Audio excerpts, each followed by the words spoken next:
So the market is starting to get a little wonky, but as you can tell, the smile on my face, I am pretty excited because this creates entry opportunities for you to be able to buy some of these investments at a discount. The market interest rates for the mortgages has dropped. We're at 6.25. We have not seen that number in a while. This is this number here that you see, and look at the SP 500. It's at 5,200. If we look at it, peaked at almost 5,700. And it's back at 52. It lost about 400 or 500 points. Dow, it went all the way from 41,000 to 39,000 closely. So about 2,000 points there. And look at the NASDAQ as well. NASDAQ was at 18,000, now 60. It lost 2,000 points. This is where a lot of my tech stocks are, the ones where I feel like there's a lot of growth opportunities. But this is exciting, y'all, because this creates entry points. So when you see people are running away, selling off shares and assets, this is your time for you to switch your mind, flip it around, and be like, I'm going to go in and actually purchase some. And if you're diversifying, actually, if you pick a whole bunch of stocks that you actually really like and you diversify, you'll have a higher chance of growing. You might not get the growth that's like 3-4x over your entire portfolio. Possibility, it has happened to me, but at least you're guaranteed more growth in that regard. Although investments are never guaranteed, but I find if you diversify enough during bad times like this and you sit down and be patient, don't panic, it might go down even some more from what you buy. But if you just really take it easy, you will probably be very successful in that regard. And my rule of thumb, whenever you're buying the dip, is buy that every 30%. Meaning, if you bought it at $1, wait for it to get at 70 cents, buy some more. And now, once it gets to 70 cents, you wait for it to get to like 49 cents, 50 cents, then buy some more. Now, from 50 cents, now you wait for it to get to whatever that number is, probably like 30-some cents, and you get some more. But make sure the company is viable. They actually have good financials. The way you can look at that, we're going to pick the stock Lumen. Lumen has been going crazy the past month. It's up like 6 times. If you bought it at $1, you got in. It was one of the dividend stocks that I had set aside, but I actually never purchased. But Lumen, look at the financials. Summary-wise, they have a $6 billion market cap. The reason they've been shooting up is because of potential news that they're doing something related to AI, pretty much. So it said after the telecommunications company boosted its annual free cash flow forecast due to demand related to artificial intelligence. People are predicting what the price of the stock would be. Based upon that, they think they're buying it at a discounted price, speculations, and ensuring that it might reach at a certain price point. So therefore, they're buying it at a discount. So it should surge and they can make the return on their money. From a yearly perspective, they've been a little flat. 2020, 2021, they were in profit. 2022, negative. 2023, negative. But look at the past few quarters. They did report a little bit tiny profit in Q1 of 2024. Q4 2023, they were in the negative, which is not good. So this is one of the ways you can actually see if a company is sustainable. This is not bad at all, actually. They've been managing their financials better. I don't really take it out on companies too much if their earnings is a little bit underneath the zero or close to being that, meaning they've been maintaining, because it's been a rough past couple of years after the 2021 rally of the market. 2022 to end of 2022 to now has been pretty tough. So if a company has been sustaining, I give them their props, I give them their flowers. But that's one of the ways you can tell if this is viable for you in that regards. Me buying it at this price point, nah, I don't buy at rallies going up. I buy at opportunities going down. So I missed the mark at $1. I am not touching it. Maybe if it gets back there, hey, who knows? Grayscale. This is what I call my retirement crypto. These are all the Grayscale stocks. They are all in red. This is just beautiful. When I look at this is just, it brings tears to my eyes. This is just beautiful. Some of these I'm looking to buy. Litecoin Trust. If it hits $5, I'm going in. Bitcoin Cash Trust. If it hits around $2, I'm going in. GDLC, if it hits around $10, I'm going in. Live Peer Trust, if it hits under $10, I'm actually gonna go in. I do feel these are very speculative. These are all linked to crypto, so there is no, like, similar to how you can look at financials for these companies, they don't really have those returns. As you can see, when you go to these summaries for these, they don't have that, right? These are trusts that are linked to crypto. There's no earnings for them at all. They're just following, similar to ETFs of like the SP 500. they're just following the patterns of whatever it is, and people just buy into it. It grows with those particular funds. It declines with those particular funds. So as crypto goes up, these grayscale stocks will come up. So it's really kind of speculative in that regards. If you trust crypto, then this is another way for you to buy without actually holding the crypto assets. You're kind of protected in a way, shape, or form. This is how they word it, but I personally trust Grayscale. A lot of my retirement is inside of Grayscale, and I have some cash sitting around, which I'm going to be dipping my toes in some more once the opportunity comes, if it dips down that low. Right now, I bought these so low that I'm still like 3x from what I originally purchased them in an overall perspective, so it doesn't make sense for me to touch them. If it goes further down from where I bought them, then yes, I'm going to be dipping out some more. Stocks mostly also, most of them are in red, as you can see. Some have doing a lot worse than the others. Shopify's been doing pretty good. I think Shopify is pretty much of a sustainable company. Wow, in 2021, they did a record. It makes sense because during COVID, a lot of people were at home. They had all this stimulus money. What were they doing? Shopping and buying stuff. And they reported a $3 billion in revenue, which is crazy. But their revenue, if you see what I love about Shopify, their revenue has been continuously increasing. Although in 2023, they didn't have a profit margin per se, but their revenue has been going up. And looking at past quarter, revenue Q3 2023, they had earnings.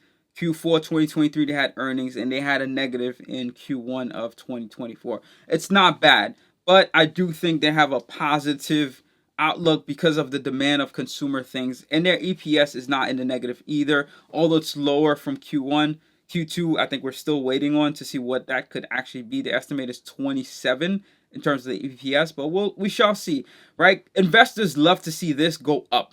So as you can see, Q2, Q3, Q4, it kept on going up. If it went to like 60 cents, they would have loved it. But we don't know what it is for Q2 of 2024. Once that actually displays, then we'll get a better outlook. But obviously, people are happy about what they've recently reported. So there's a possibility that this is going to keep going up. I do feel Shopify has a strong foundation. Their technology, I feel, is partially trash.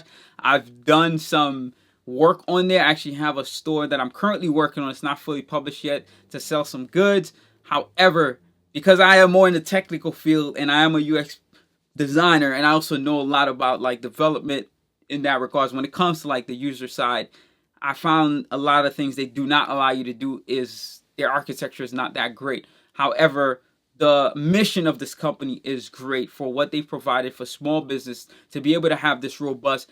Don't have to worry about all the security things, and you don't have to hire this developer that you're paying $10,000 for an e-commerce shop. You could just get one of these templates for a couple $100. You can be up and running for like $500, $1,000 if you want something a little bit more custom based on an existing template, and get your store out there without having to worry about scaling your data, your site crashing, and all these things. So I think their mission is pretty much great. Meta, I haven't sold. I'm still way up. Yeah, it peaked at like 540. I haven't sold. I bought Meta around $96 a share. It's just sitting there in my retirement. I'm chilling. So is Netflix as well. Netflix is just like way up. They peak almost $700, which I think was the last peak that they were at before. So I should have sold around then, but they didn't drop that much. I think they're all right in terms of surviving through difficult time circumstances, because people are going to maintain their subscription. You got to think about what are the services that people would retain throughout all these rough economic times.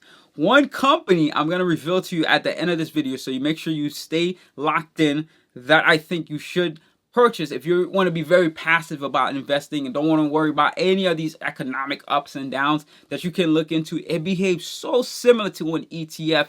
That's just be very passive through all economic conditions. So stay tuned for that. NEO, I bought more of. Lucid Motors, I bought more of. Rivian, I bought more of. I think I'm going to buy more XPeng. I bought more Lab around $1.60 per share, but that's really around my target price. It is one of my favorite stocks. I'm just being very patient with it. ITYAX is also a mutual fund you can purchase. It's technology, pretty much looks at a lot of technology funds, technology stocks. So if you wanted to be in technology but don't want to buy individual stocks, ITYX is a good one that you can purchase. Ariel Fund Investor. This one is also a good one. I think it's at a high right now, but they do pretty well. Like if you buy it on a recurring basis through all its ups and downs, you'll be okay. Trust me, this company right here, I had good returns on. I don't have any more holdings of them, but if I was more on the passive side, these two companies right here are mostly what I would be pretty much investing. Now, jumping into our crypto. Crypto took a bash beating in the past few weeks, and I'm excited about it all. This is why Grayscale went down as well, right? They're linked to each other. Ripple has a lot of good speculations because a lot of banks are supposed to be adopting it. I always strongly believe in this company. Even I bought shares of this long time ago before they got banned in the US, and I just held on to it. I couldn't access it or anything like that, but I held on to it. So now I'm able to access it, and I'm still not doing anything to it. I do feel like this company will reach a pretty much good high. They don't even have financials to report because they're crypto based. But in terms of the transactions that are going to happen, they have a technology that is so great, so powerful, so global, universal, that I don't think a lot of other crypto based technologies can compete with. I mean, of course, you got Ethereum, which is the popular one, and Bitcoin. They don't use that for transactions. It's really on the Ethereum network that a lot of transactions happen. You got Matic, which is like a spin-off of the Ethereum network, but Ripple has that capability as well, which is why we see it going up while everything else is like shooting down. I strongly feel in the future this is going to be valued at over $10. When? I have no clue. I'm just being patient, and I'm just a random person on YouTube sharing my own investment advice based on my own experiences. This is all for entertainment purposes. This is not to actually give you financial advice, so definitely do your own research and do your own due diligence in that regard. So let's jump into that stock that I mentioned. Guess what it is? Can you guess what it is? Can you guess what it is? I'm scrolling through it, see if I can find it. Get in the zone, AutoZone. So the reason AutoZone, if you think about it, just break down the science real quick of why AutoZone would be one of those stocks that I pick. Cars break down all the time. There's not a person that has a car and it doesn't break down. It has no issues with it whatsoever. And a lot of people have used cars, so they don't just go to the dealership and just do whatever it is that they got to do. They actually go get the parts from like AutoZone or one of those repair shops similar to AutoZone. Therefore, they're going to constantly keep getting money because as long as people are driving, there's going to be a parts that's needed from companies like AutoZone. But look at this fluctuation. Let's look at the past 5 years. They just been straight going up. Let's look at the max. Been straight going up from 1994. Look at that. Till now. It's just been straight going up. Of course, if you bought in 1994, you're killing it. I don't know if they pay dividends. It looks like they do not. But if they did, that would be great. But let's look at their financials real quick. Bang. 2020, profit. 21, profit. 2, profit. 3, profit. Last quarter, 3, profit. Q4 2023, profit. Q1 2024, profit. Q2 2024, profit. They just kill it through all economic times because you got to just think about the science of people always trying to repair their cars. And look at year to date, they're up 20%. Like if you passively invest in this company, I think you'll be able to survive through all economic times because of the nature of things they have going on. And in 2020, right, they did do the dip. So they were at $1,000. Bam, they dip right here to $700 something. If you bought, look at that. You could have pretty much doubled across the time. So this is one thing I think you should purchase if you want to be very passive about things. I am going to buy some of this at some point, just not right now. I'm trying to aggressively grow as fast as I can, but also have some things that are more on the passive side. So I'm going to buy this. I don't think I'm going to wait till I get to like 8 figures, but it's realistically just at a point in time where I feel like I can shift a lot of my portfolio to this stock. I will definitely do that. If it dips down and I find an opportunity, I will definitely do that. So this is a great company that is similar to how an ETF that is not impacted as much as rough economic times are happening because of the nature of business. So I hope you found all this insightful. Again, don't panic. The last thing you want to do is panic. When you see opportunities like this, look at them as opportunities. Be excited. That's why I'm bringing you this energy so you can feel my excitement. As you see these dips are happening, those are opportunities. Don't look at them as, oh, shoot, my portfolio went down. Oh, man. Yeah, I have one portfolio that's in the negative right now. But I'm not panicking. I'm not worried. If anything, I'm just buying more. I'm buying more as I can so that way it grows. Because remember, you're getting these at a discount from what you originally bought them at. So they're going to grow over time.